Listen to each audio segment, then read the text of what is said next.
നിന്റെ അവസാനത്തെ ആഗ്രഹം എന്തിനാണെന്ന് വെച്ചാൽ അവനേടെ എനിക്ക് ജീവിക്കണമെന്ന് പറഞ്ഞു.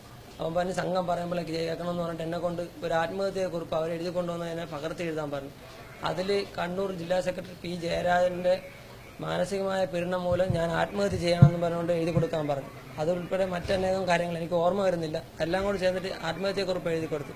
കുറെ കഴിഞ്ഞിട്ട് പറഞ്ഞ് നീന്താ അറിയാമോ എന്ന് ചോദിച്ചു. ഞാൻ പറഞ്ഞു എനിക്ക് ചെറുതായിട്ട് അറിയാമെന്ന് പറഞ്ഞു. അങ്ങനെയാണെങ്കിൽ ഇവിടെ 5 തെങ്ങിയിൽ നിന്ന് ഒരു ബോട്ട് നടുക്കടലിലേക്ക് പോകും, അവിടെ നിന്ന് ഉപേക്ഷിക്കും, പറ്റുമെങ്കിൽ നീന്തി കയറി പോരെന്ന് പറഞ്ഞു.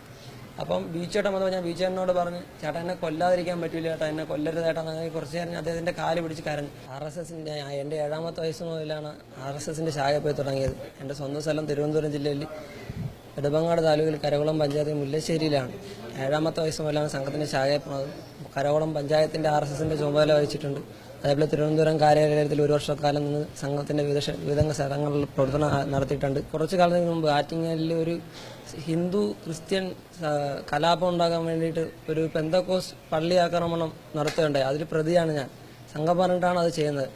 എൻ്റെ നേതൃത്വത്തിലാണ് അത് സംഭവം നടക്കുന്നത്. അതേപോലെ തന്നെ ഈ നോമ്പ് സമയത്ത് ഹിന്ദു മുസ്ലിം കലാപത്തിന് വേണ്ടിയിട്ട് പോത്തുവണ്ടി ഒരു പോത്തുമായിട്ട് നോമ്പിന് കൊണ്ടുവന്ന പോത്തുവണ്ടി തടഞ്ഞ് അതിലും പ്രതിയാണ്. അപ്പോൾ ഈ സംഭവങ്ങളെല്ലാം ചൂണ്ടിക്കാട്ടി സാധാരണക്കാരായ സ്വയംസേവകരെ പോലീസ് കേസെടുക്കാൻ ഒരുപാട് അടിയും കാര്യങ്ങളൊക്കെ ഇട്ട് നമുക്ക് ഒരുപാട് പ്രശ്നങ്ങളൊക്കെ ഉണ്ടായിരുന്നു, മാനസികമായിട്ടും ശാരീരികമായിട്ടൊക്കെ. അപ്പം ഇതുകൊണ്ട് സംഘടനയ്ക്കും ഒരു ഗുണമില്ല, ആർക്കും ഒരു ഗുണമില്ല. നമുക്ക് കുറച്ച് കേസ് മാത്രം ഉണ്ടായി. അപ്പോൾ ഇത് എന്തിനാണ് എന്ന് മുതിർന്ന കാര്യകർത്താക്കൾ ചോദ്യം ചെയ്തു. അന്ന് മുതലേ അവരുടെ കണ്ണിൽ കരടായിരുന്നു.